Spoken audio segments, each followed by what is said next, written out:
Okay, so today papakita po natin paano pag-replace ng water pump sa water vendor po natin kung kailangan i-replace. Itong unit na to, cold only. So ngayon, papalitan po natin yung water pump niya. So let's assume na nasira po yon. So una po natin gagawin, sa likuran po tayo, tapos yung dalawang screw na to, aalisin natin gamit ang Phillips screwdriver. Ito po.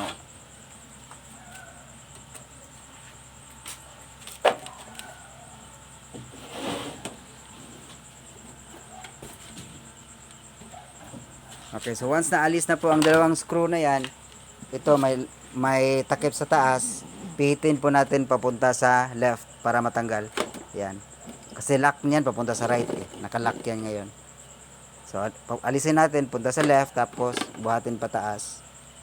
So diyan po sa taas makikita natin yung hose na green. Ito po yung dinadaanan ng tubig mula sa pump.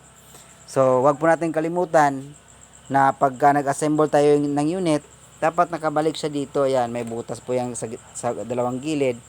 Pasok po natin dyan. Tapos may butas din maliit yan. Bali breather niya po yan. Huwag po natin kalimutan, ibalik siya dyan. So ngayon natanggal yung dalawang screw. Buhatin natin ito pataas. Ayan.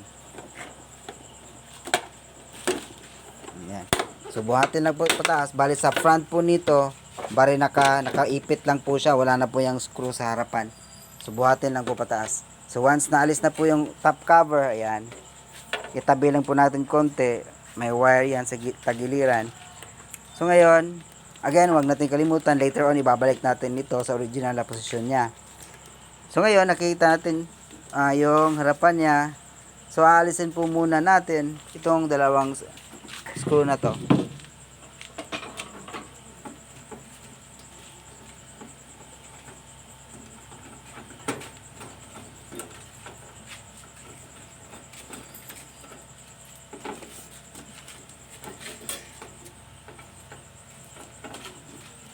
Okay, pag naalis na po yan, makikita po natin, ayun, ando na po yung pump na kailangan natin palitan.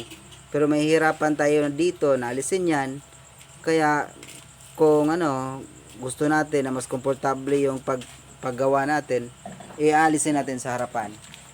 So ito, ibali itong front cover na ito, yung kabuuan, aalisin po natin to. So una po,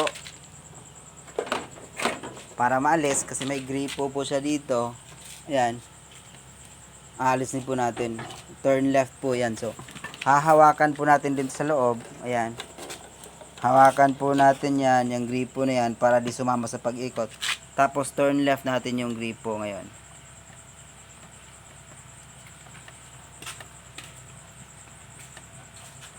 So ayan po, inhawakan din sa loob. So naalis na po yung gripo, ayan, tabi po muna natin yan. Tapos alisin po natin yung LED. So ingat po tayo rito kasi may board to na maliit. Ayan. So tanggalin natin yung dalawang screw na yan.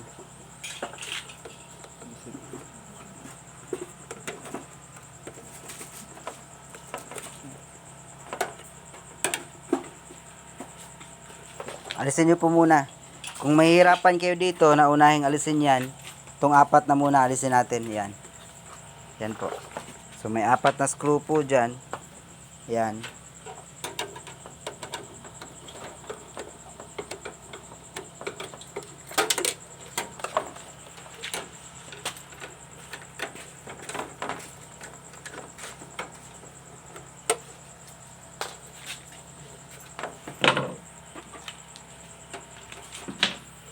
Tapos tong area na to, hindi matatanggal yan.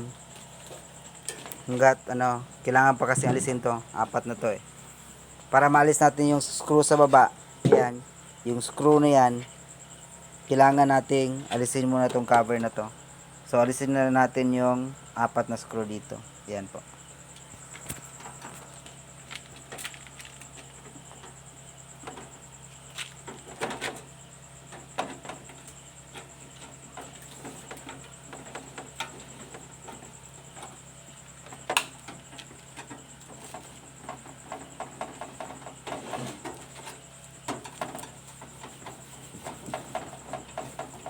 Pag nag-aalis tayo, tabi po natin yung screws para may balik po natin. Yan, so mula rito, pwede nating buhatin to konti. Konti lang po, para may pasok lang yung screwdriver dyan, papunta doon. Ayan. Ayan, mula dyan, inaalis yung screw. Tapos, kabila naman. Ayan, inaalis yung screw sa baba. Bali, 4 po sila dito sa taas. Tapos, may 4 din sa ilalim nito.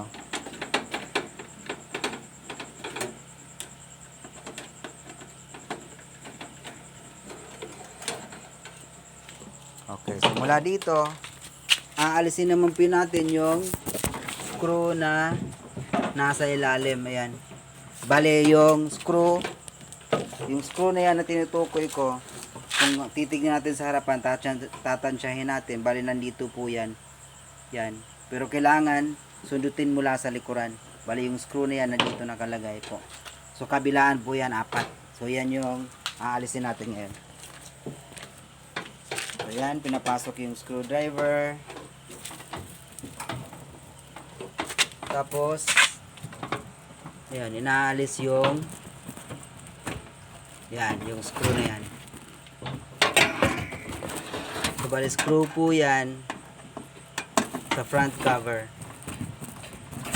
Bali, 2 sa left, 2 rin sa right. Ayan. Tapos, kabila naman. So, tapos na yun sa left side. Yung sa right side naman na screw, aalisin natin. Yan ginagawa. Ganyan po ginagawa yan.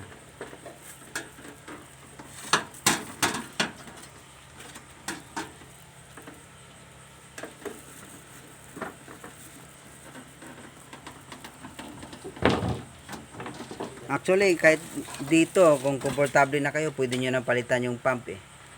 Yan. Kung gusto nyo gawin dito na lang. Pero mas madali kasi pag mula sa harapan eh. Yung aalisin talaga natin yung front cover. So depende na po yun sa inyo kung dito nyo sa sa likuran na gawin yung pag-aalis ng pump. Kasi yan makikita nyo na eh. So yan, kasi yung tutorial na to, 2 option binibigyan natin, pwede sa likuran, pwede sa harapan. So proceed na po tayo. So naalis na yung 4 na screw sa baba. Bali dito sa front cover. So yan, makikita na po natin, matatanggal na po to. Ayan. So bali, inalis na po natin yung gripo dyan sa harapan. Tapos yan po, yung nakahawak na lang ay yung LED. Yan yung LED sa harapan. So aalisin po natin yan. So again, gamit yung screwdriver. So hinay-hinay lang po tayo.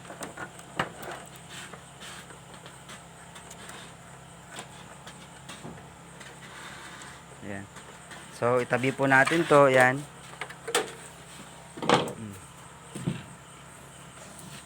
So, dyan po, yung mga connection ng wire gaya nito, press lang to, tapos alisin yung wire. Kung ibabalik naman, press lang to, tapos ipapasok naman ulit. So, yan, tinanggal na po yung front cover. So, mula rito, makikita na po natin so, ayan. Ito na po yung water pump. So, yung original position po niya, nakaganyan po siya. So, yung green na hose na yan, ganyan po yun eh. Nakaganyan po siya originally. Tapos, dito yung gripo sa harapan. So, ngayon, dito na po yung water pump na kailangan natin palitan. So, ayan po. So, huwag natin kalimutan. Ayan, nakakonect siya papunta dito sa timer po natin. So, yan, again, yung connection na to, press lang po natin, tapos alisin. Ayan. So, inalis na po natin yan. Tapos, aalisin po natin to. Tapos, ito naman. Kasi papalitan po natin yung water pump. So, nakatali po yan ng cable tie. Puputulin po natin yan. Kung wala kayong cutter, pwede naman gunting.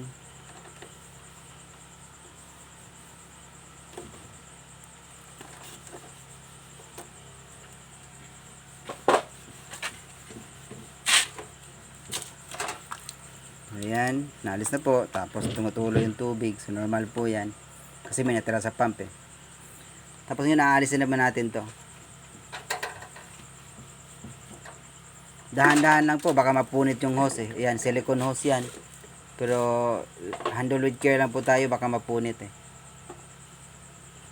Tapos ito na po yung replacement na water pump natin. So kung titignan po natin, kukumpara natin doon sa sa luma, may sakit pa po siya. Ayan. Yung luma po, ayan, pinutulan na po yan kasi ginagamit pa